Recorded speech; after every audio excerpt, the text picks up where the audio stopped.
Hi, Brad. Morning after the night before, how's the feeling about that game that got away from you and denied you what looked a pretty good chance of a good result? Yeah, I mean, obviously a bit of a frustrating result in the end for us. The boys went into that game with a lot of confidence.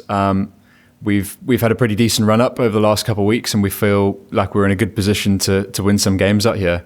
I think obviously we showed a small glimpse of what we could have done yesterday against the current world champions. So a frustrating one, but unfortunately, as is the way with the weather here at the moment.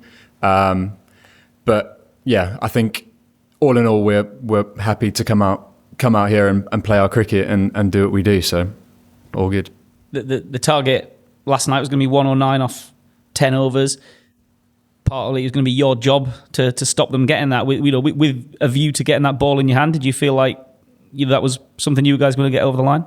Yeah, definitely. I mean, obviously we were not overly going out there thinking we're just going to walk over them. I said these are the reigning world champions. Understanding that we probably would have had tough conditions to bowl in with wet ball, wet outfield. We knew that there was some more weather coming in, so that was always something we were looking at.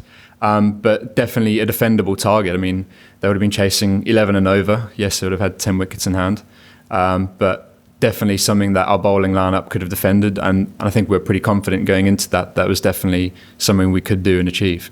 And I appreciate only two of your guys actually played cricket yesterday to any meaningful extent. But, first impressions kind of count at these tournaments, that you can build on things. And do you feel like your first 10 overs at this tournament have showed that this is a Scotland team that's up for the fight here? Yeah, I mean, definitely. Looking at the game yesterday, you said there's only 10 overs bowled, but we definitely took some confidence out of that. Those two guys, Munns and Jonesy, going out there and just sort of putting the right foot forward. I think it's just given the rest of the squad some good confidence to go on through the rest of this tournament and sort of believe that we're good enough to be here and we're good enough to compete and beat the best teams in the world. So yeah, definitely a good starting point, and hopefully we can build off that and get the ball rolling for the rest of the tournament. And looking forward to Namibia next, with a point from England. Have you started to look and say, win here, win there? There's a route to the Super 8s. Does it help to look at qualification, because maybe your door has opened up? Yeah, potentially. I mean, obviously we're coming into this tournament looking to get into that Super 8, regardless of the rest of the teams in our group.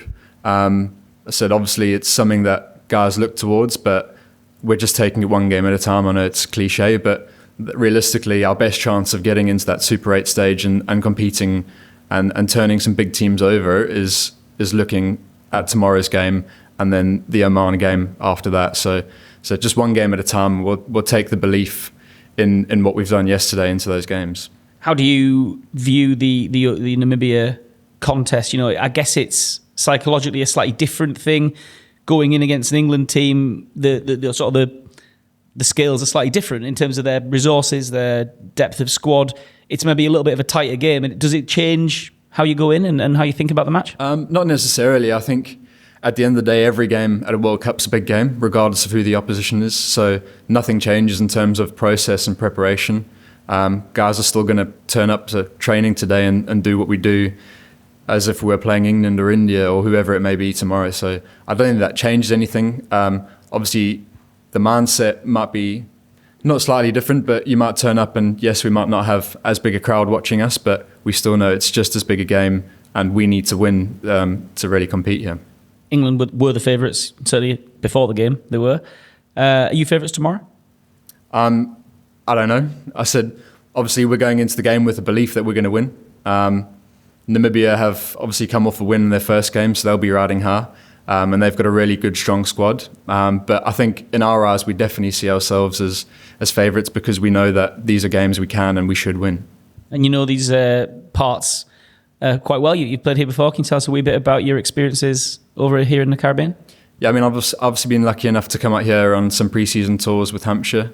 And it's a beautiful place to play. I mean, Barbados is one of my favourite places on earth. The culture, the food, everything about it, it's just incredible. The people love their cricket here. All the locals you speak to just love cricket and they want to learn about what's going on and get involved as much as they can.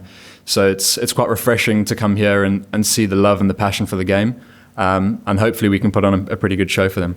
And this is your third T20 World Cup in pretty short space of time. I mean, what does it mean to you to get these opportunities in international cricket, to be here at the, I don't know, the only show in town at the minute really in cricket is this tournament, and you're here wearing the shirt?